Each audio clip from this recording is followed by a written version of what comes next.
गुप्त गुफा और रक्त ताम्र का रहस्य। सूर्य अस्त हो चुका था। आसमान पर हल्का नीला अंधेरा धीरे धीरे गहराने लगा था। निरंजन तेज कदमों से गुप्तेश्वर महादेव मंदिर की ओर बढ़ रहा था। मंदिर पहुंचकर उसने श्रद्धापूर्वक भगवान शिव के दर्शन किए और फिर साधु द्वारा दी गई पर्ची को एक बार फिर ध्यान से पढ़ा। उसमें लिखा था, मुख्य द्वार से उत्तर दिशा की ओर बढ़ना। जहां पूर्णिमा की चांदनी धरती को स्पर्श करे वहां 3 फुट नीचे रक्त ताम्र का चरु छिपा मिलेगा। निरंजन मंदिर के उत्तर की ओर बढ़ चला। शुरुआत में रास्ता साफ था, लेकिन कुछ दूर जाने पर केवल घने पेड़ दिखाई देने लगे। कहीं कोई गुफा नहीं थी। उसने सोचा कि शायद वह गलत दिशा में आ गया है। फिर भी उसने हिम्मत नहीं हारी और आगे बढ़ता गया।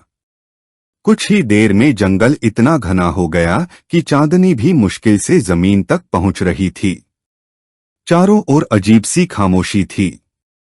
कहीं झींगुरों की आवाज आती तो कहीं दूर किसी जंगली जानवर की गर्जना सुनाई देती। निरंजन का दिल तेजी से धड़कने लगा, लेकिन अब लौटना संभव नहीं था। वह काफी दूर निकल चुका था। चलते चलते अचानक उसे महसूस हुआ कि आगे रास्ता बंद हो गया है। उसने ध्यान से देखा। 4 विशाल वृक्ष इतने पास पास उगे हुए थे कि उनके मोटे तनों ने मिलकर लगभग एक चौकोर आकृति बना दी थी। ऐसा लग रहा था मानो प्रकृति ने स्वयं किसी गुप्त कक्ष का निर्माण कर दिया हो। उसी समय बादलों के पीछे से पूर्णिमा का चांद निकला। चांदनी की एक पतली किरण उन 4 वृक्षों के बीच बनी उस चौकोर जगह पर आकर ठहर गई। निरंजन के शरीर में सिहरन दौड़ गई। उसे साधु की बात याद आई। यही वह स्थान था। उसने तुरंत अपने बैग से छोटा फावड़ा निकाला और मिट्टी खोदनी शुरू कर दी। पहले 1 फुट, फिर 2 फुट। उसके माथे पर पसीना बहने लगा। 3 फुट के करीब पहुंचते ही तन लोहे जैसी किसी वस्तु से फावड़ा टकराया। निरंजन का उत्साह चरम पर पहुंच गया। अब उसने फावड़ा छोड़कर हाथों से धीरे धीरे मिट्टी हटानी शुरू की। कुछ ही क्षण बाद उसके हाथों में एक छोटा सा पात्र था। वह तांबे जैसा दिखता था, लेकिन उसका रंग साधारण तांबे जैसा नहीं था। उसका रंग गहरा रक्तिम था। मानो वर्षों से उसमें किसी रहस्यमय अग्नि का तेज समाया है। वह अत्यंत सुंदर था। उस पर प्राचीन आकृतियां उकेरी हुई थीं, जिन्हें देखकर ऐसा लगता था जैसे किसी महान शिल्पकार ने उसे बनाया हो। निरंजन उसे हाथ में लेकर मंत्रमुग्ध हो गया। यही है रक्त ताम्र का चरु। उसके होठों से अनायास निकला, लेकिन तभी उसके पीछे सूखे पत्तों के चरमराने की आवाज आई। उसने धीरे धीरे पीछे मुड़कर देखा और उसका रक्त मानो जम गया। कुछ ही दूरी पर एक विशाल काला रीछ खड़ा था। उसकी लाल चमकती आंखें सीधे निरंजन पर टिकी थीं। वह भूखा प्रतीत हो रहा था। निरंजन समझ गया कि यदि उसने जरा भी गलती की तो उसका अंत निश्चित है। उसने घबराकर चरु को अपने कपड़ों में छिपा लिया। रीछ धीरे धीरे उसकी ओर बढ़ने लगा। उसी समय बादलों ने फिर से चांद को ढक लिया।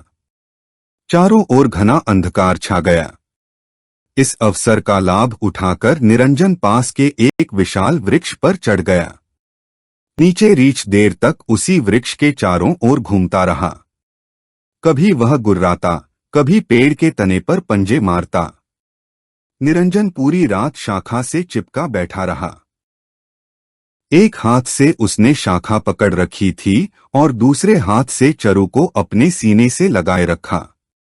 उस रात उसे पहली बार समझ में आया कि धन प्राप्त करने का यह मार्ग केवल कठिन ही नहीं, प्राणघातक भी है।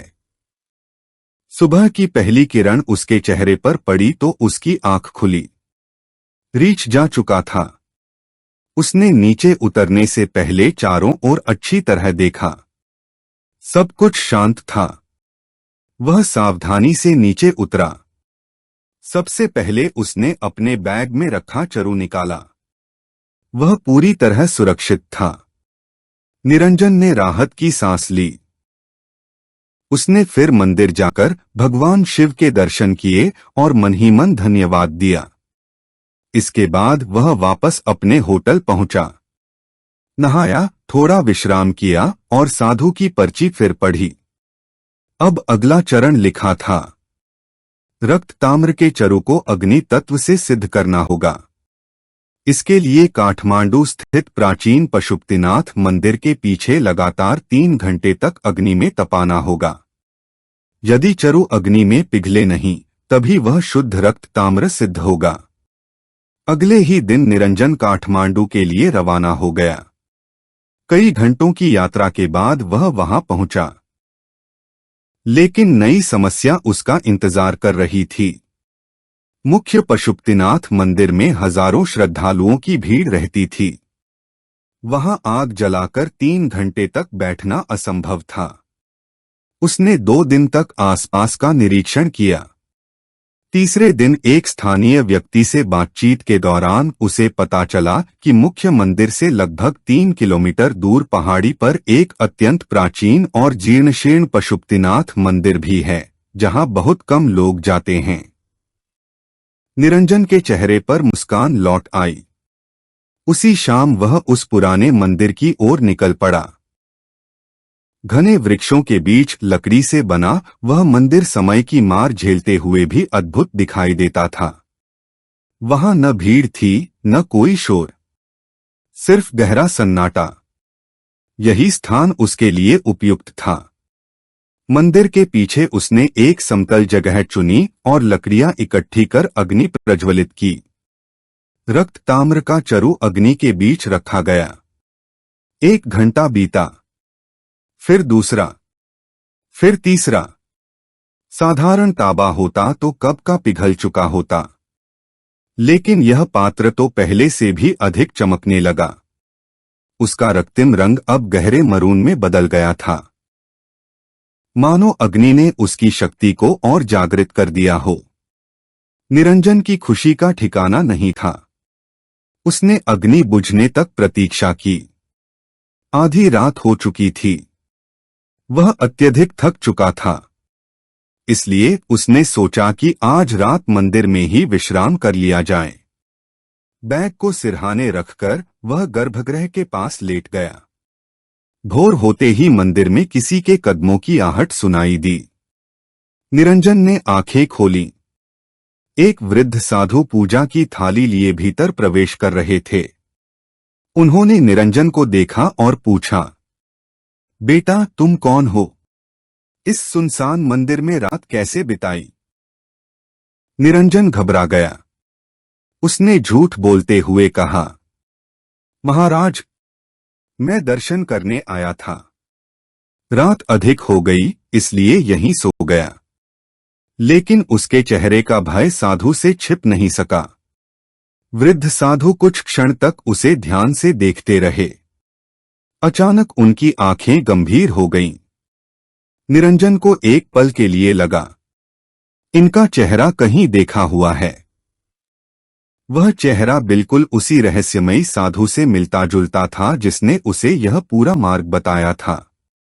निरंजन का हृदय जोर जोर से धड़कने लगा। वह बिना कुछ कहे अपना सामान उठाकर वहां से तेजी से निकल गया।